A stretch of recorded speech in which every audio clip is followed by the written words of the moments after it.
Good morning, ladies and gentlemen, boys and girls. Today we're on the CB500X and we're ready to head out and hit these mountains up here. My hope is to be able to get there before the sun rises so we get some epic pictures of this cool little bike up there in the sunrise. So far I gotta say I'm really impressed.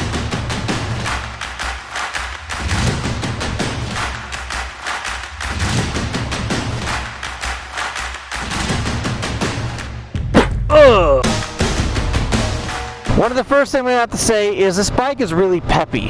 It's peppy and it feels planted to the ground. I thought that it being as light as it was and the wheelbase is only, what, 60 inches I think? It's pretty short. I thought that it might have some adverse highway effects, but I didn't find that at all whatsoever. Well, that's something I should have looked at before I got on the bike this morning.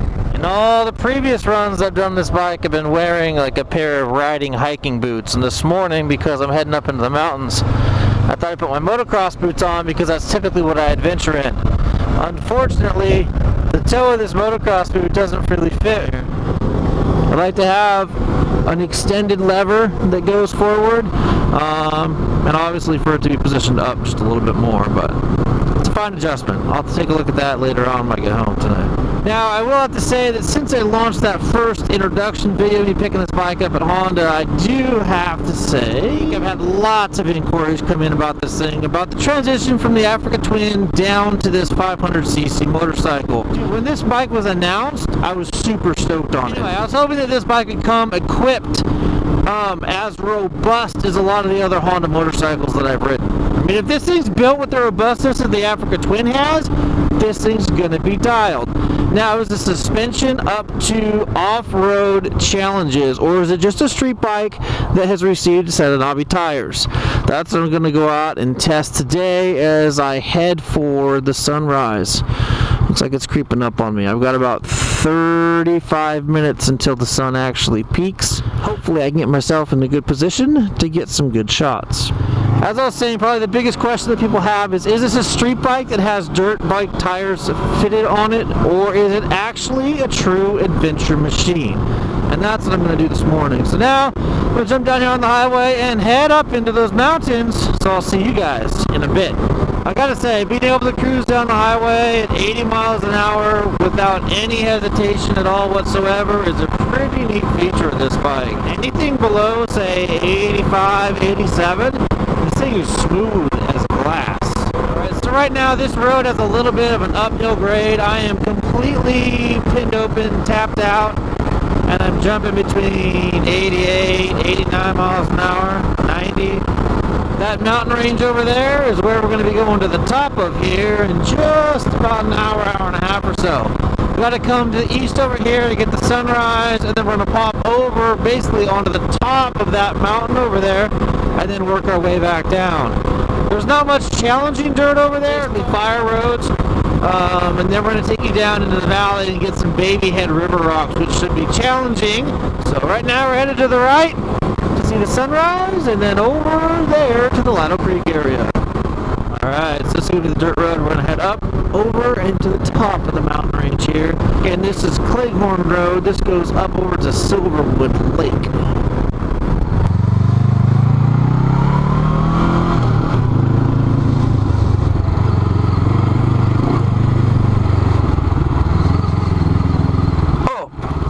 Well, I bottomed out.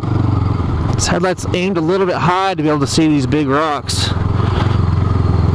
So when the suspension compresses and the back end comes up, you can see these big rocks here on the roadway. Have to avoid those. Now that's one downfall I think to this 1917 setup, is the fact that they're cast wheels still. Honda's going to do a traditional off-road or adventure machine. I'd like to see these things spoked, so that if you do bend the rim enough, just keep it from cracking.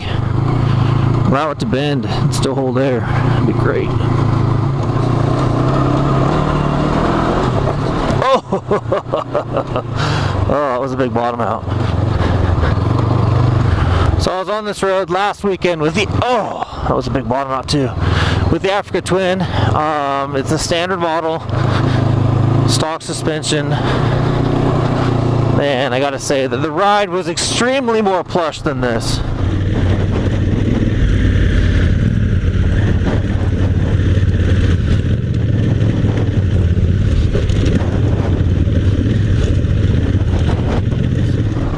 You'd have to get quite a bit of suspension work done in order for this bike to be a good true off-roader, it feels like. Again, it's not that it's not doing it, it's just that when this thing bottoms out, which it bottoms out pretty easy, it just hits pretty hard, that's all.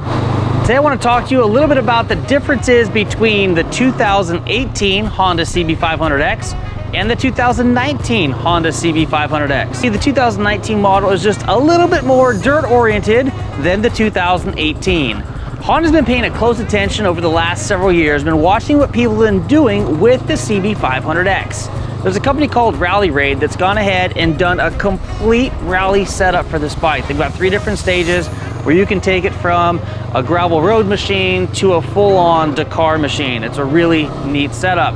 So Honda's been watching people take these bikes and turning them into basically baby Africa twins. And they looked at that and they're like, well, we have the platform, we have all of the facility to do it. Let's go ahead and morph this bike into that adventure bike that people are looking for. Now, just how capable is the Honda CB500X? Well, I've had this bike for just over a month now, and I put about 1,200 miles on it. Now, prior to this bike, I've been on the Africa Twin, the standard Africa Twin, CRF1000L, and the Adventure Sport model, respectively. This bike can go anywhere that those bikes have gone, and we've got video to prove it. The 471cc parallel twin in this motor has the perfect amount of grunt to get you anywhere that you want to go. This bike can cruise on the highway with the best of them. Never feels like it's being left behind. It's not buzzy, it's super smooth, and it just does the job. The torque of this motor and the way that it's geared is phenomenal as far as being able to allow this little machine to handle big tasks. In every aspect, I'm just gonna call this thing the mini Africa Twin. It's got half the cc's, it weighs about 100 pounds less. The lightness of this bike is really nice, though, I will have to say that. So if the suspension was dialed, this thing would feel amazing. It really just is a great little adventure bike if you're looking to get into the segment. So some of the biggest striking differences you're going to see between the 2018 and 2019 is going to be that front wheel. We got a 17-inch wheel over here and a 19-inch front wheel over there. That's going to make traversing over difficult terrain so much easier, as the breakover angle of that front wheel really allows this bike to crawl up and over things that the smaller wheel struggled a little bit with. The other thing you're going to notice is the taller windscreen and the more moto-style handlebars. On the 2018 model, we have a short riser with kind of a cruiser cafe bar that kind of comes up. It's kind of skinny, has lots of bend to it. On the 2019 model over here, we went to a taller riser with a fat bar, more of a traditional moto style handlebar. The handling of this handlebar setup gives you much more precise control than I found on the 2018 model. Now, while we're still up here in the cockpit, the clutch has been modified. This is an extremely easy clutch pull. Where the 2018 model has a traditional cable style clutch, the 2019 has a cable clutch, but it's slightly different.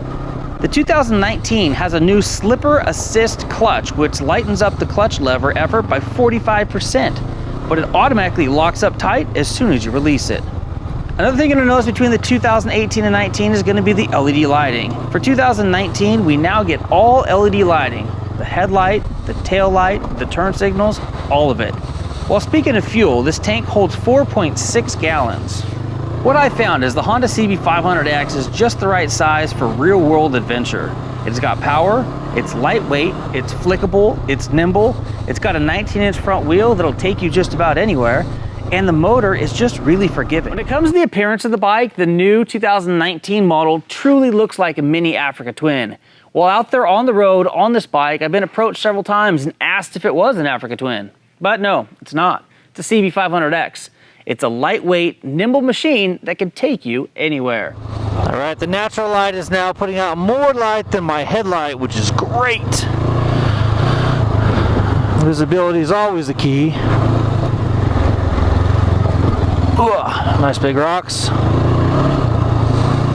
Now as we ride into the sunlight, visibility will be bleak. camera probably won't pick much up at all. So when we're riding away from the sun is when we're going to get some good footage, but riding up into it, probably not so much. So it's a tough part about trying to get good footage at this time of day, because the GoPro just does not do a really good job at picking it up a lot of times. Now, if I remember correctly, there's a pretty gnarly downhill section here. Let's do it.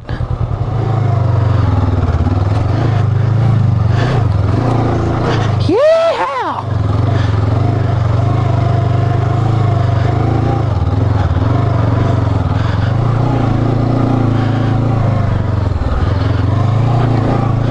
That's awesome.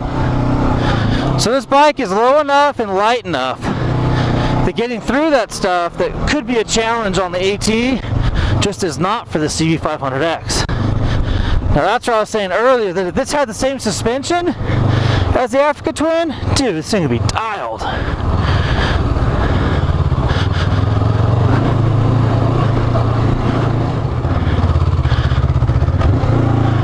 So that was second gear up until that point. This is amazing. Seems like a little tractor. Super fun.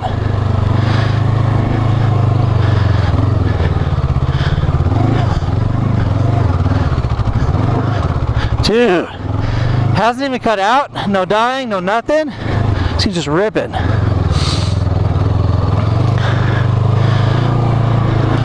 So I'm at the pull footage from last week where I did these trails on the Africa Twin, and you can see the difference on the body and leading English and the amount of effort you have to put in to push in the Africa Twin through these spots. Now, those drop-offs and the elevation changes on the Africa Twin were way cushier. I've never bottomed that thing out here. Versus so far today, probably 15 or 20 straight bottom outs that I've had just due to weak suspension.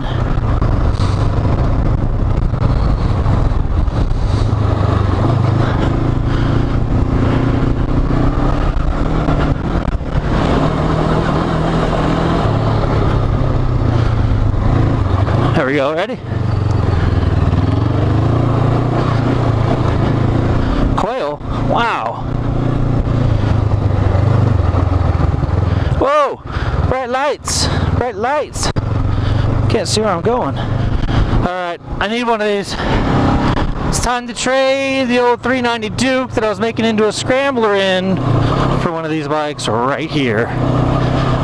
See, what I need to do is to find a used one, stupid cheap. For $700 I found that you can order up the wire wheels, which I can make tubeless.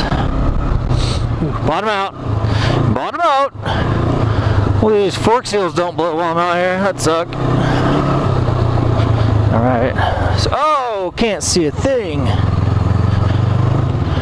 I can't believe that second gear, like this is second gear, we're going 10, 12 miles an hour through this technical-ish terrain. And second gear just chugs right along. It's really cool. Alright, so this section right up ahead I did on the Africa Twin last week and actually got stuck. Had to go up and around.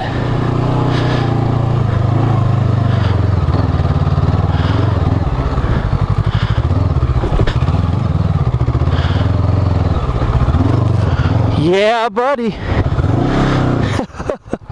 Dude, this thing is so much fun.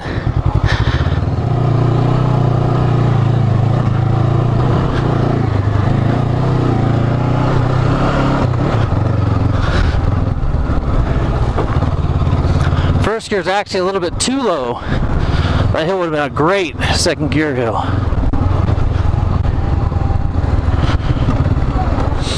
What a beautiful sight up here. Look at this, we got Silverwood Lake down here. I didn't realize that there was a second half over this direction. I guess from the road all I can see is this part right here, not that part. It's a lot bigger than I thought it was.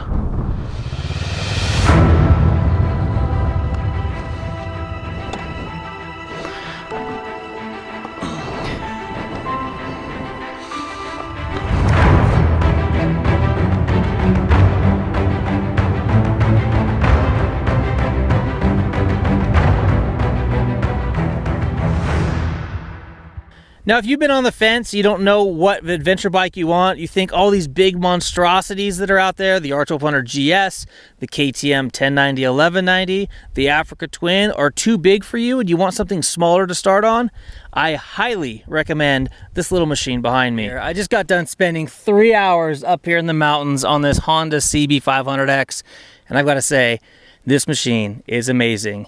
I'm gonna coin this machine the Honda Africa Twin. It literally is half the size of the Africa Twin, but will take you anywhere that you want to go. It's significantly less expensive. I think the out-the-door price for an Africa Twin right now is right around $15,000, and this guy comes in at $8,000. You're not really missing out on that much fun. This bike, the way that Honda has done their updates from 2018 to 2019, they've really made this machine a spectacular middleweight adventure bike. Well, that, my friends, was a little bit of a workout. Dude, it would have been a much bigger workout on a bigger bike, but this CB500 killed it. It's low enough to the ground that you can pedal when you need to. It is light enough that literally I could pick the front end and bunny hop it over in order to be able to get to that next line. Phenomenal. The torque of this thing in first gear, just being able to lug this thing up the hill, primo. Man, for tooling around up here in these mountains, this is the perfect tool. It's large enough to hit 90 miles an hour cruising down the highway. You can load it with luggage, you can ride it 2 up, and then up here, man, you could chase dirt bikes all day long. This thing's phenomenal. I'm Kyle Bradshaw. Thank you for tuning in. If you like what you saw today, please give me a thumbs up. And if you want more action like this coming directly to you in the future, please hit that subscribe button and, more importantly, the notification bell so you can be part of the notification squad.